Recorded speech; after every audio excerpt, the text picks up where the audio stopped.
বহুদিন পরে একটা ভালো একটা খবর পাইলাম। হ্যাঁ, আমার শ্বশুরটা বলে মারা গেছে। হ্যাঁ, এই হুমন্দির জ্বালায় তো থাইকাও শান্তি পাইতাম না। 2 দিন পরে পরে অসুস্থ হয়, 2 দিন পরে পরে থাক। সুন্দর একটা খবর পাইছি, না হুমন্দিরে মাটি দিয়ে দিয়ে হিয়াগে। কই গো কেজির মা, এক গ্লাস পানি দাও।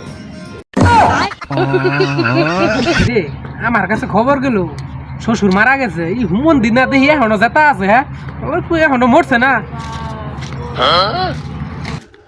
আব্বা আসসালামু আলাইকুম। ওয়ালাইকুম আসসালাম। জামাই আইছো?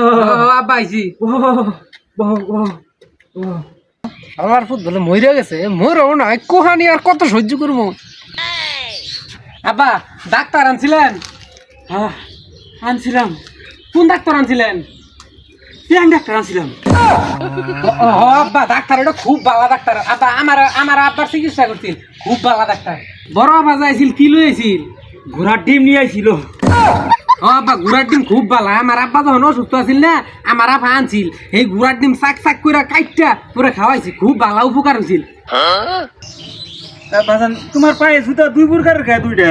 আরে আব্বা কি কমু, কেবল এক সাইড বড় লোক কইছি, এই সাইড বড় লোক কবু অবু বাপ সেই মুহূর্তে আপনার ফোনটা আইছে যে আপনি মরিয়া গেছেন।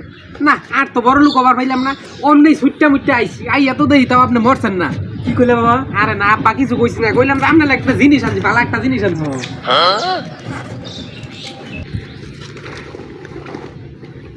হায় হায় আব্বা, জিনিস তো দোকানে ফালাইছি বলছি, আমি জিনিসটা লইয়া আহি আব্বা। মরার খবর হই নাই, তুই বেড়ে পড়ছে সম্পত্তির লোভে।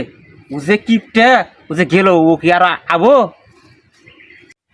এত সুন্দর একটা খবর দিল যে মরে গেছে, আইয়া দেই হুমন্দির মরেই নাই। হ্যাঁ, এই যে মিশা কথা বাইরেছি, এ মরার খবর না যাওয়া তো আমি আর আইতাম না। মন্দির মর তুই।